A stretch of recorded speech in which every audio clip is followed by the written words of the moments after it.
So I'm here at this play park down by the train tracks. There's a busy road, real busy road down there, and we're not too far away from sort of the homeless tent city here in Vancouver, Washington. So you do see that this is kind of the lower rent neighborhood. There's like a little bit of graffiti on this play park, but the big problem that I'm finding here is this zip line, which is just, I love these things. I think they're so cool. But this one, I think the wheels here have been stabbed with a screwdriver until the urethane got popped off. So if we can see, I hope you guys can see that on camera, but there's some other urethane wheels, kind of like a skateboard or whatever, that this rides on. And then these two white wheels are meant to have urethane around the hubs. Those are the hubs only.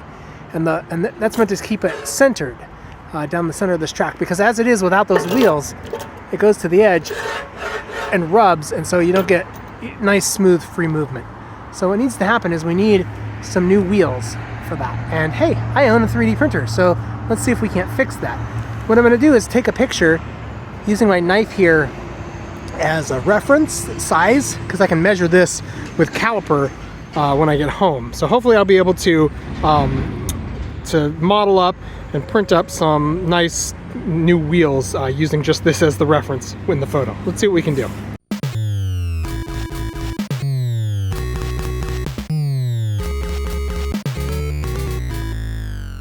All right, today is tomorrow, and you can see here I've got the image imported into my CAD program, and I've got it scaled correctly. So if I do a distance measurement, distance from here to there, then we can see that's basically 36 millimeters across on that wheel, which seems like a reasonable size. But I forgot to take a depth measurement. So, you know, we're looking straight on to the picture, and I know that the mechanism, the whole trapeze bar thing, can push up into it. So if there's some kids being ungentle with it, there's a possibility that they could kind of twist it. And then the other thing is, I don't know if it's exactly 36 millimeters. So if I make it like a press fit, this wheel a press fit, is it going to work, or am I going to risk it? And then the final thing is there might be a better way to do this in taking apart the assembly. I see that looks like a 5 millimeter. See if I do a distance calculation on this as well. 5 millimeters? Yeah, pretty much 5 millimeters. So it's either a Torx, like a Torx bit, or a regular old Allen key 5 millimeters. So I'm going to take both those tools down there. I'm going to take my caliper down to the playground, and we're going to go see if I can disassemble these two wheels off of there, because I'll just replace the whole wheels with the bearings included and make it even more like solid and strong to resist being broken. So I think, yeah, I was hoping to just be able to take this picture and take it back to the house, and today when I went down to the play park again with my kid, I would just be able to replace those. But I think this is going to be a couple of days in the making. So yeah, let's head back to the play park and see if we can't do something about that graffiti too, maybe.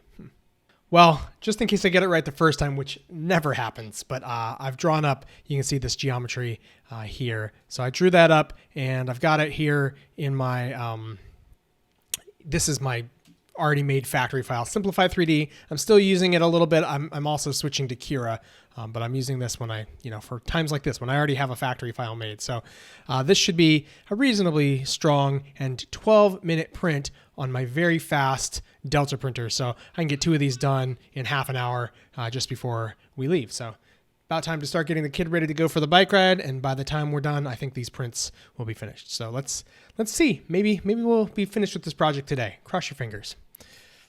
I love how fast Deltas print. This is my FL Sun Q5 with the Duet control board. And yeah, it just flies through these prints. So 12 minutes for that, and 12 minutes for the next one. Yeah, see, that's the graffiti that I was talking about yesterday. It's not the worst thing, but it's not great. I can't get these, I can't get the sleeve to just sort of slide over there. So I'm gonna have to take it apart and do some more measuring. And of course, it's not a metric Allen head. Darn it, I gotta do this again some other day with the right SAE sized Allen key. I'm stubbornly wanting to get this done today, so I took some pictures. You can see them here using the caliper to get a precise measurement on those hubs there. And we've run back to the house. We're at the house now. And what I've done is I've drawn up some real quick geometry here, which I think is going to be a little bit more robust than just the simple rings that I tried the first time. And I think it's going to work better. So let's throw these onto the printers. All right, I've got two deltas working on this right now. This one's my Q5, and over there I've got my Castle. Both of them are going to be printing up a wheel. So we got two wheels. Hopefully 30 minutes from now I will have two of those, and I'll be able to make it back to that park just before dark today and maybe get this project done.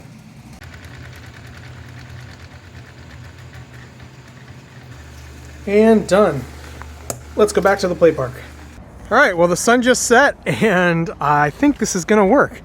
I just gotta get the, can you guys see the gap up there? It's kind of a gap at the top. So I've just gotta hammer these on. I've got my big mallet here to do that job, and the prints came out a little bit ovalized. Actually, this one's off of the Castle, so it's a real nice circle because I've got the Castle dialed in for accurate parts. But the Q5, I haven't done all of the calibration on it yet to make it perfectly round. So the ovalized part here is actually pinching on the wheel, making it a nice interference fit. So I think this is going to do the job. Let me just get this hammered in off camera and see if I can get this to work. Haha, success! Those are a nice friction fit, and you can see we don't have any more problems. So that's awesome. Hold on tight. Can you hold me? Yeah, I got you. You can't fall. Ready? Look at you. Is that fun? Here we go backwards. Whoa, you gonna fall? Yeah, you can see I put this bevel on there so that when the kids accidentally push it up inside there, it doesn't get caught. I think that might have been what was breaking it before. So now it self-guides back down to where it will fly back and forth. And the wheels are doing their jobs. So that should work for, I don't know, like a year or two maybe? See how long it takes the kids to destroy those new wheels. Now, if only there was something I could do about this graffiti.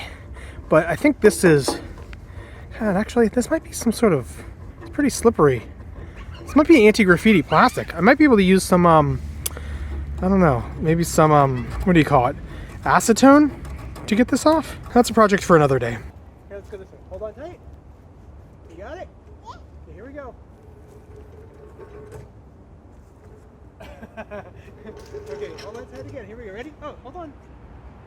We're going to go to the end again.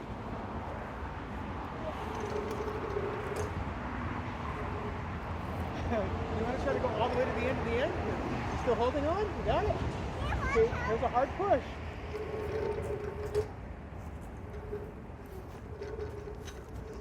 Okay, drop.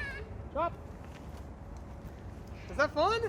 I'm going to, okay, I'm going to talk to our people. Well,